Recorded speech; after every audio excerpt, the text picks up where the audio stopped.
بالله من الشيطان الرجيم. بسم الله الرحمن الرحيم. إذا جاء نصر الله والفتح ورأيت الناس يدخلون في دين الله أفواجا فسبح بحمد ربك واستغفره إنه كان توابا. صدق الله العظيم.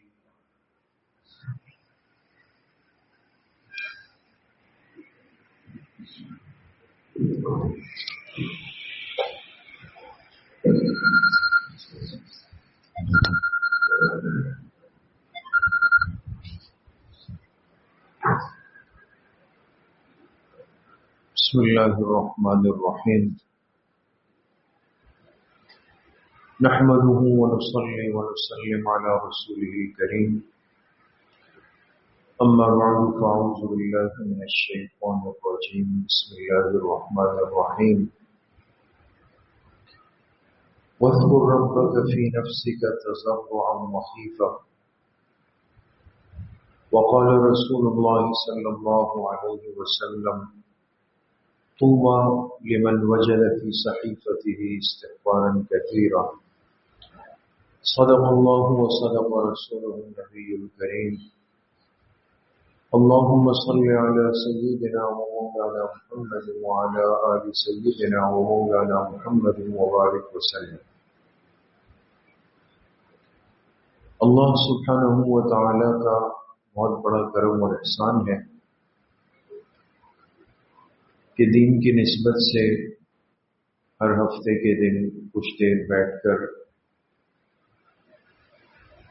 اللہ پاک کا، اللہ کے دین کا تذکرہ کرنے کا موقع ملتا ہے. اللہ تعالیٰ آپ سب کی اس حاضری کو، اس بیٹھنے کو، اس طلب کو اپنی بارگاہ عالیہ میں قبول فرمائیں اور ہم سب کے ظاہر و باطن کی اصلاح کا ذریعہ بنائیں. ہر لمحے ہماری توجہ اللہ پاک کی ذات کی طرف رہے. ایسی توجہ کہ کچھ بھی غلط کرتے ہوئے بندہ اپنی آخرت کو سوچ لے، جھوٹ بولتے ہوئے بندہ آخرت کو سوچ لے،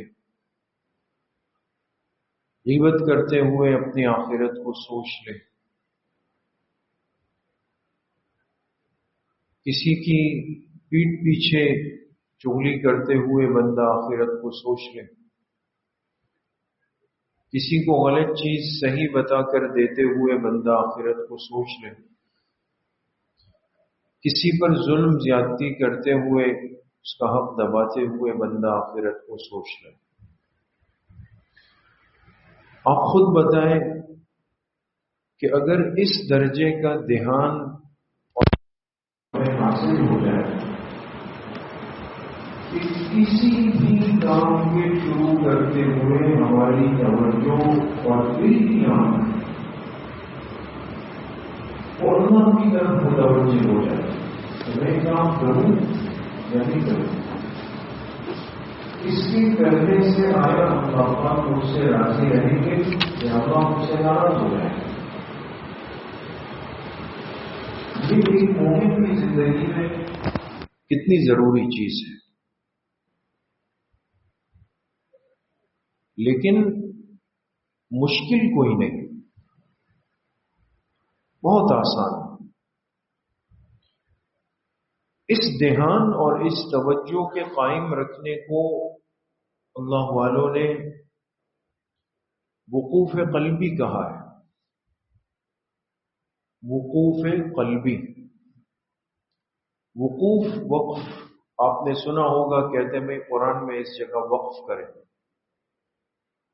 وقف کے معنی کیا آتے ہیں؟ رک جانے کے.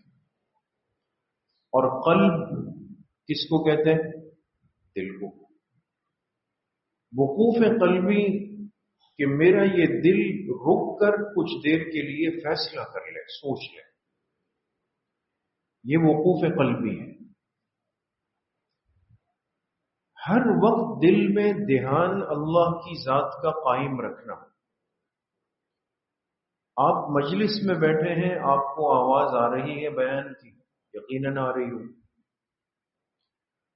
کان آپ کے اس طرف متوجہ ہے، لیکن دل کا دھیان اللہ کی ذات سے جڑا ہوا. ہم ابھی باہر نکلے کچھ سودے کے لیے، خریداری کے لیے دکان کی طرف جا رہے ہوں، میری آنکھیں ادھر بھی دیکھ رہی ہو، ادھر بھی دیکھ رہی ہو، ساتھی سے باتیں بھی کر رہا ہوں، لیکن دل کی توجہ اللہ کے ساتھ قائم. ایک لمحے، ایک آن کے لیے بھی یہ دل اللہ سے دائیں بائیں نہ ہو، غافل نہ ہو جائے. اس عمل کو دوستوں کہتے ہیں وقوف قلبی.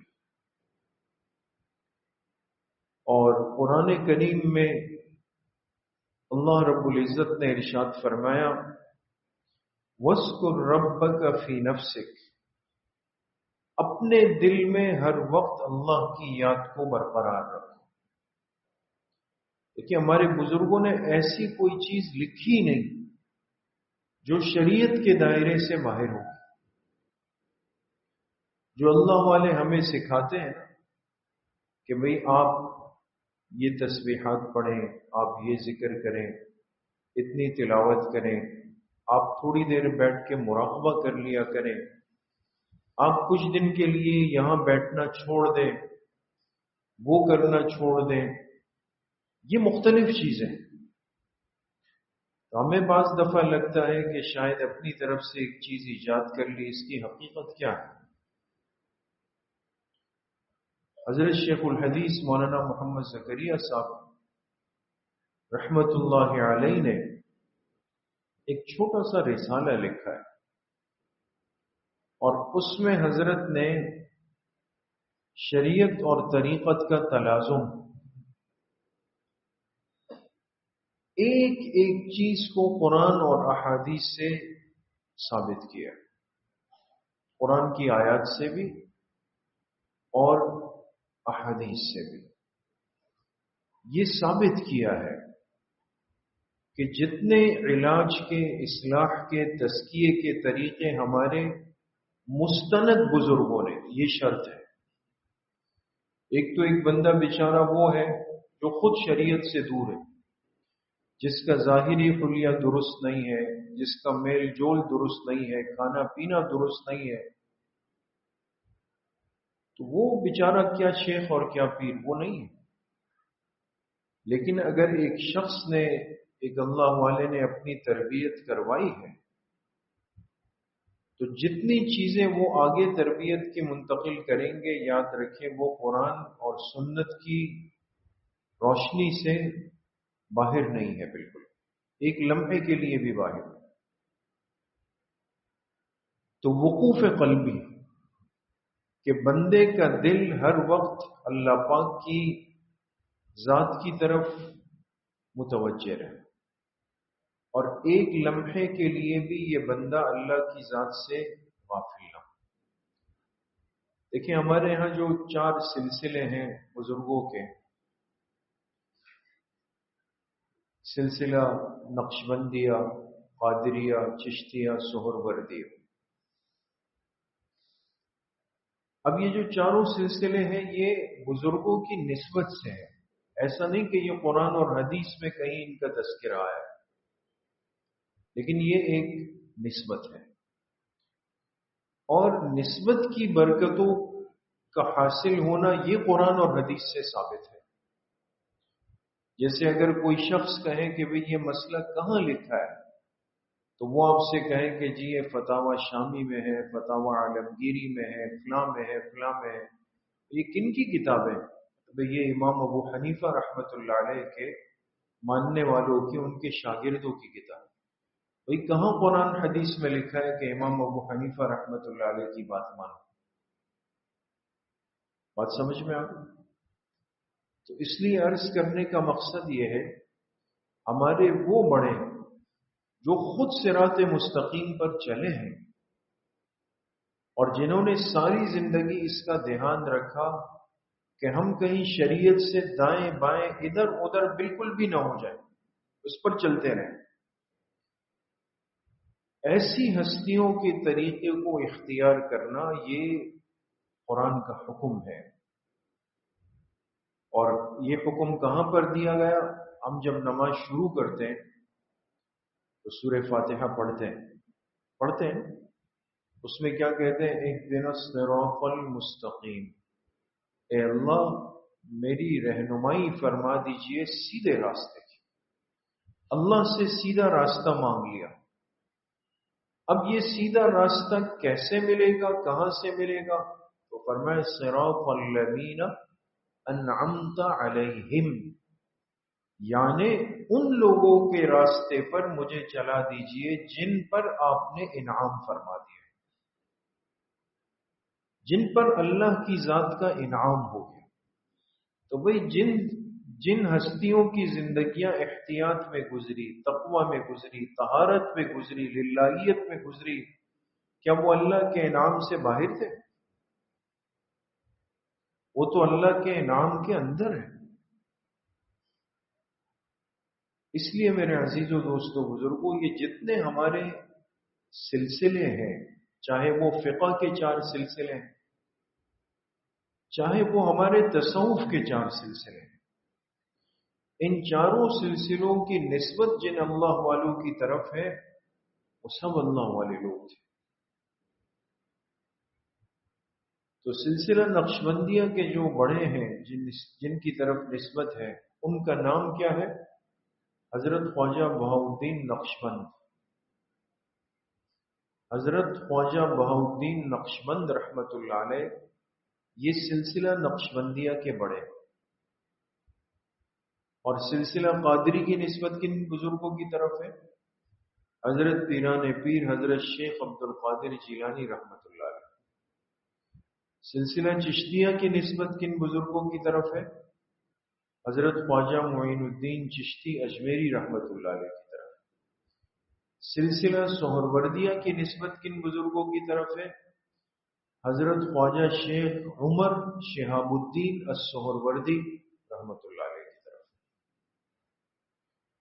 ان میں سے ایک بزرگ تو ہمارے پڑوسی ملک میں ہندوستان میں ان کی قبر، ان کا مزار ہے، اجمیر شریف جو بڑا مشہور ہے۔ ہندوستان کے اجمیر میں سلسلہ چشتیہ کے بزرگ آرام کر رہے ہیں۔ ایک بزرگ وہ بغداد میں ہے، عراق میں، حضرت شیخ عبد القادر جیلانی رحمت اللہ علیہ۔ اور ایک بزرگ جو ہے وہ ازبکستان میں ہے، وہ حضرت خواجہ بہاؤالدین نقشبند رحمت اللہ علیہ۔ چوتھے بزرگ جو ہے وہ بھی بغداد میں ہے، حضرت شیخ شہاب الدین السہروردی۔ ان میں سے 3 حضرات کی قبروں پہ ہماری حاضری ہوئی ہے، 3 بزرگوں کی۔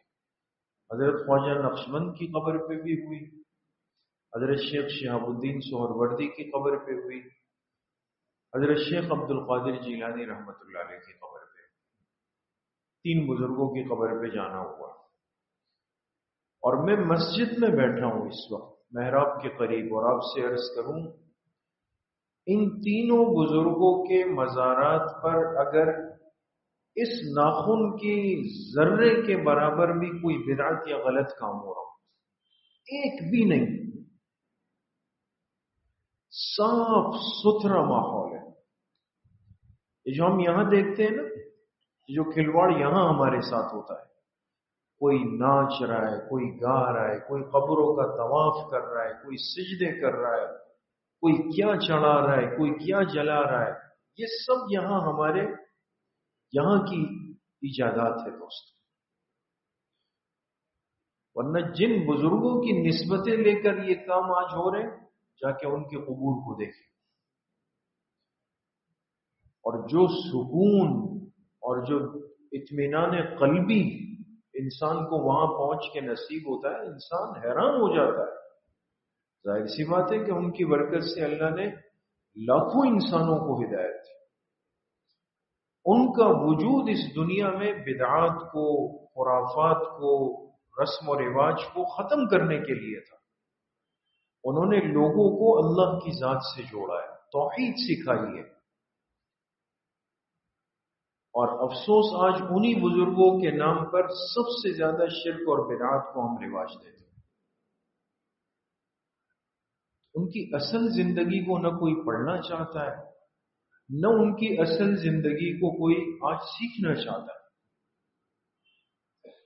ورنہ ان سب حضرات نے جو اپنے اپنے وقت میں جو کتابیں لکھی ہیں، صرف ان کتابوں کو آپ دیکھ لیں، اس میں عقیدے کی، اعمال کی، اخلاق کی، سنتوں کی کتنی حفاظت کی گئی اور تربیت دی گئی۔ لیکن ہم قصے کہانیاں سننا چاہتے ہیں، اس راستے پہ چل پڑے۔ تو عرض کرنے کا مقصد میرے دوستوں بزرگوں صرف اتنا ہے کہ جن اللہ والوں کی نسبتیں آج ہمارے پاس ہیں، یہ بہت بڑے لوگ تھے، چھوٹے نہیں۔ لیکن ان نسبتوں کو اگر غلط ترتیب پہ استعمال کریں گے، یقین کریں ٹکے کا فائدہ بھی نہیں۔ کوئی ہمیں لاکھ دفعہ کہے کہ بس آپ یہ نسبت نام پہ جوڑ لو، باقی آپ قیامت کے میدان میں جاؤ، شیخ آپ کو جنت میں ہاتھ سے پکڑ کے لے جائیں گے، یہ جھوٹ بول رہا ہے۔ جب شیخ نے ساری زندگی خود اپنی احتیاط کی ہے، اپنی حفاظت کی ہے، ایک اللہ کے سامنے مانگا ہے، وہ ایک بدعتی، ایک مشرک اور ایک رسم و رواج میں مبتلا کو قیامت کے دن اپنا مرید کہے اور اس کو لے کے جنت چلا جائے، یہ ہمارا ایمان عقیدہ نہیں ہے دوست۔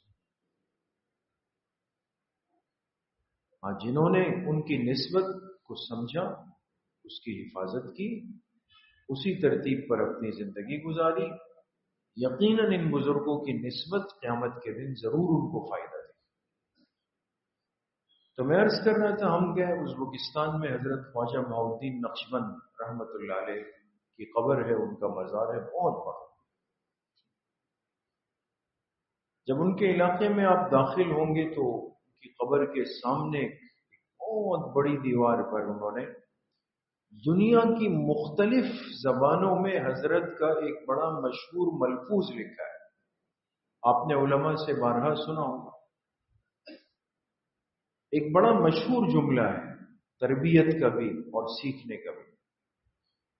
تو حضرت خواجہ بہاؤالدین نقشبند رحمت اللہ علیہ کیا فرماتے ہیں؟ دست بکار دل بیار، دست بکار دل بیار۔ فارسی میں دست کہتے ہیں ہاتھ کو، اور کار کے معنی آتے ہیں کام کرنا۔ تو حضرت کہتے ہیں کہ تمہارا ہاتھ کام میں مشغول ہو، کوئی مسئلہ نہیں، کام کرتے رہو، دل بیار، لیکن دل کا تعلق کس کے ساتھ ہو؟ اللہ کے ساتھ۔ اسی کو وقوف قلبی کہتے ہیں دوستو، شروع سے بات کی میں نے۔ دنیا کے یہ سارے کام ہم کرتے رہے، چل رہے ہیں، بیٹھ رہے ہیں، لیٹ رہے ہیں، باتیں، گپ شپ، کھانا پینا، بیچنا، خریدنا، کاروبار، تجارت، سفر، ہر چیز ہو رہی ہو، دست بکار ہو، لیکن دل کیا ہو؟ دل بیار۔ اس کیفیت میں بندہ آ جائے، اور جب ہر وقت دل کا دھیان اللہ کی ذات کے ساتھ جڑ جائے دوستو، ہر وقت، پھر انسان جھوٹ بولنے سے پہلے بھی روکے گا، غیبت کرنے سے پہلے بھی روکے گا، بدنظری کرنے سے پہلے بھی روکے گا، حرام کھانے کمانے سے پہلے بھی روکے گا، سوچے گا، کسی کا دل توڑنے سے پہلے بھی سوچے گا، قبرستان جاتے ہوئے بھی سوچے گا، آج کسی اور کے ساتھ آیا ہوں، کل یہ لوگ میرے ساتھ آئیں گے، مجھے اٹھا کے آ رہے ہیں۔ ان ساری چیزوں کی طرف دوستوں توجہ ہو جائے۔ تو وہ اسی لیے جو ذکر کی پابندی، تلاوت کی پابندی، اور کچھ دیر تنہائی میں بیٹھ کر مراقبے کی۔ مراقبہ کوئی مشکل چیز نہیں ہے، نہ کوئی نئی ایجاد ہے دوستوں، کیونکہ قرآن کہہ رہا ہے کہ ہر وقت اللہ کا دھیان اپنے دل کے اندر رکھو۔ اب جیسے آپ نماز کے انتظار میں بیٹھے ہوتے ہیں تشہد کی حالت میں، اسی حالت میں آپ بیٹھے رہیں اور دل کی طرف کچھ دیر کے لیے متوجہ کر دیں اپنے آپ کو، دماغ کو، آنکھوں کو دنیا کے تصورات سے نکالنے کی کوشش کریں۔ دیکھیں کوئی بندہ یہ کہے نا کہ میں ایک دم دنیا سے کٹ جاؤں، خیالات وسوسے سب ایک دم دور ہو جائیں، یہ تو ہاتھی کو ہنسانے والی بات ہے نا۔ جس کام میں 35 40 25 سال گزرے ہوں وہ ایک 5 منٹ کے مراقبے سے کیسے ختم ہو؟ وقت تو لگتا ہے ہر چیز میں، انسان کوشش کرے تو تھوڑی دیر جب بیٹھ جائے دل کو متوجہ کر لے گا، آنکھیں بند کر لے گا، سر کو جھکا لے گا، اللہ کی طرف متوجہ ہو جائے گا، اپنے اوپر ایک کوشش کرے گا کہ میں سب چیزیں چھوڑ کر اس وقت صرف اللہ پاک کا دھیان دل میں لا رہا ہوں۔ اب ہر چیز ہٹ گئی نا، اب میں پھر زندہ کیوں بیٹھا ہوں؟ اس لیے کہ ہارٹ بیٹ چل رہی ہے، دل کی دھڑکن چل رہی ہے میری، اس نے مجھے دنیا میں زندہ رکھا ہے۔ اب اس دل کی حرکت کی طرف آ جائے اور یہ تصور اپنے دل دماغ میں قائم کرے کہ جو ہارٹ بیٹ کی ایک آواز ہوتی ہے نا، اور مشین پہ اگر آپ لگا دیں، آپ کبھی ہاسپٹل جائیں، اللہ سب کو حفظ و امان نصیب فرمائے، تو آپ دیکھیں ایک مشین ٹوں ٹوں ٹوں ٹوں ٹوں ٹوں کر رہی ہوتی ہے، ہارٹ بیٹ کی آواز منتقل کر رہی ہوتی ہے۔ ہمارے بزرگ کہتے ہیں مراقبے میں آپ یہ تصور کریں کہ جو دل کا دھڑکنا ہے نا، دل جو اپنی ہارٹ بیٹ کر رہا ہے، یہ در حقیقت یہ دل کیا کہہ رہا ہے؟ اللہ اللہ اللہ اللہ اللہ۔ یہ دل کی حرکت حقیقت میں اپنے اس پیدا کرنے والی ذات کو ہی یاد کر رہے ہیں۔ اور تھوڑا سا جب انسان اس پر وقت دیتا ہے، کچھ وقت گزرتا ہے دوستو، پھر پتہ چلتا ہے جیسے ہماری زبان صبح چائے کی عادی ہے، دوپہر کے کھانے کی عادی ہے، رات کے کھانے کی عادی ہے، اسی طریقے سے دل جب اللہ کے ذکر کا عادی ہو جائے نا تو اس کے بغیر دل میں سکون نہیں آتا۔ کوشش کریں گے انشاءاللہ، اللہ پاک مجھے بھی آپ سب کو صحیح عمل کی توفیق نصیب فرمائے۔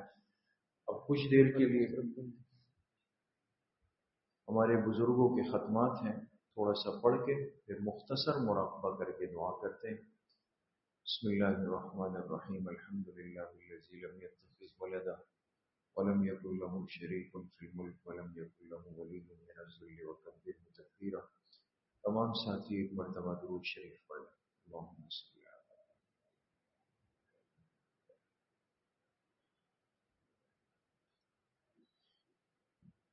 ایک مرتبہ سورہ فاتحہ پڑھ لیں۔ بسم اللہ الرحمن الرحیم۔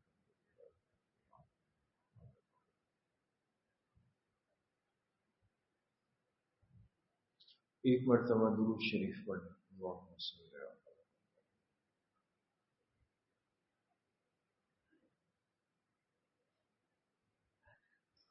ایک مرتبہ سورہ علم نشرح پڑھ لیں۔ بسم اللہ الرحمن الرحیم، علم نشرح لک صدرک۔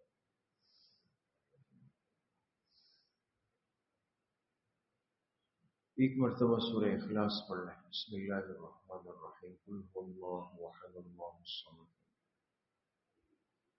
ایک مرتبہ سورہ فاتحہ پڑھ لیں۔ بسم اللہ الرحمن الرحیم، الحمد للہ رب العالمین۔ ایک مرتبہ درود شریف پڑھ لیں۔ اللہم صلی علی۔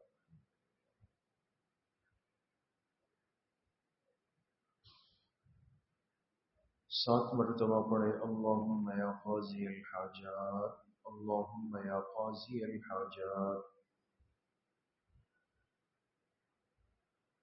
سات مرتبہ پڑھے اللہم یا کافی المہمات، اللہم یا کافی المہمات۔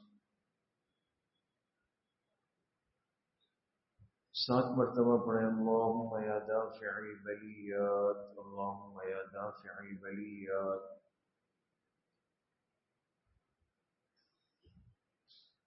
سات مرتبہ پڑھے اللہم یا شافی الامراض، اللہم یا شافی الامراض۔ سات مرتبہ پڑھے اللہم یا رفیع الدرجات، اللہم یا رفیع الدرجات۔ 7 مرتبہ پڑھیں اللہم یا مجیب الدعوات، اللہم یا مجیب الدعوات۔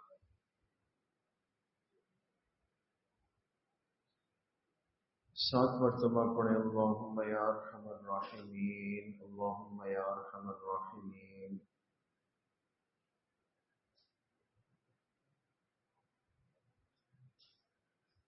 ایک مرتبہ درود شریف پڑھیں اللہم صلی علی محمد۔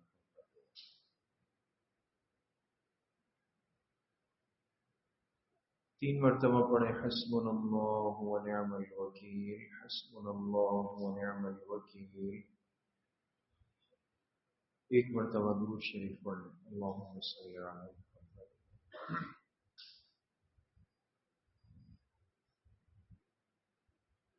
3 مرتبہ پڑھیں یا خفی اللطف ادرکنی بلطفک الخفی، یا خفی اللطف ادرکنی بلطفک الخفی۔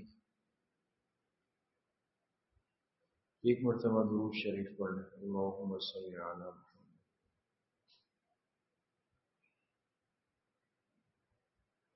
3 مرتبہ پڑھیں لا حول ولا قوة الا باللہ، لا حول ولا قوة الا باللہ۔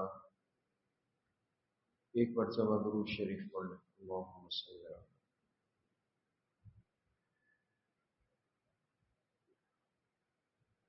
3 مرتبہ پڑھیں یا رحمان یا رحیم یا اللہ یا کریم، یا رحمان یا رحیم یا اللہ یا کریم۔ ایک مرتبہ درود شریف پڑھیں اللہم صلی علی محمد۔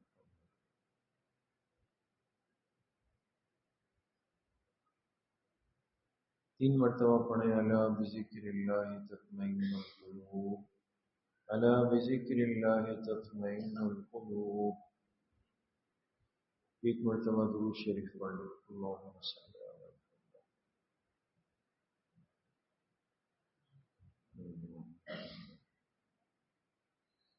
تمام ساتھی کچھ دیر کے لیے اپنے سروں کو جھکا لیں، آنکھیں بند کر دیں، دلوں کو یکسو کر لیں، اللہ پاک کی طرف متوجہ کرنے کی کوشش کریں۔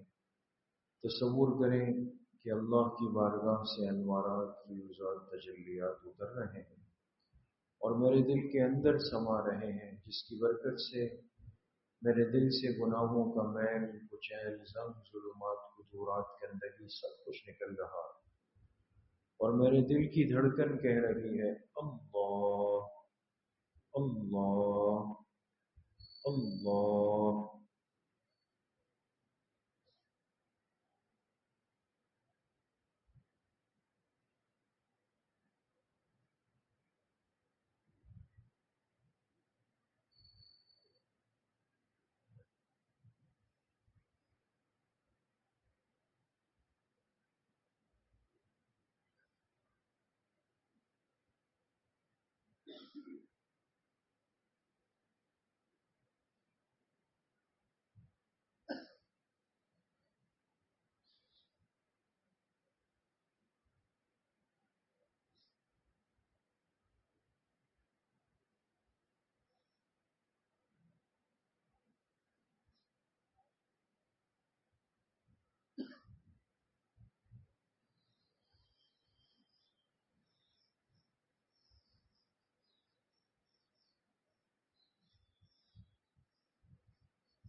لا الہ الا اللہ محمد رسول اللہ، الحمد للہ رب العالمین، والصلاة والسلام على سید الانبیاء والمرسلین سیدنا مولانا محمد وآلہ واصحابہ اجمعین۔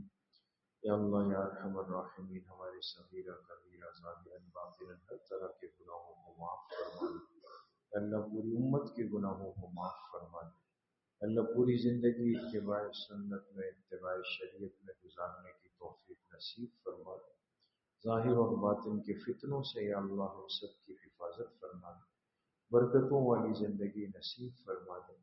بے برکتی سے، بے برکتی کے ماحول سے، بے برکتی والی رزق سے، بے برکتی والی اولاد سے، بے برکتی والے رہائش سے، سواری سے، یا اللہ ہم سب کی حفاظت فرما دے۔ یا اللہ کلمے والی زندگی اور ایمان والی موت ہم سب کو نصیب فرما دے۔ جتنے ساتھی محبت سے آئے اور جتنا سنا، جتنی دیر بیٹھے، یا اللہ سب کے آنے کو قبول فرما دے۔ سب کو دنیا آخرت کی برکتیں، وسعتیں، سعادتیں، راحتیں، نعمتیں اپنی شان کے مطابق نصیب فرما دے۔ جتنی جائز خواہشات ہمارے دلوں میں ہیں یا اللہ آپ سب سے واقف ہے، اپنی حکمت کے مطابق ہماری ان تمام جائز خواہشات کو خزانہ غیب سے پورا فرما دے۔ جتنے بیمار گھروں میں ہیں، اسپتالوں میں ہیں، روحانی بیمار ہے، جسمانی بیمار ہے، یا اللہ سب کو شفائے کامل عاجل مستمر نصیب فرما دے۔ ہمارے حضرت مفتی صاحب نور اللہ مرقدہ، ہمارے والدین، اساتذہ اکرام، کل امت مسلمہ کے مرحومین سب کی کامل و مکمل مغفرت فرما دے۔ صلی اللہ وسلم علی نبینا محمد وعلی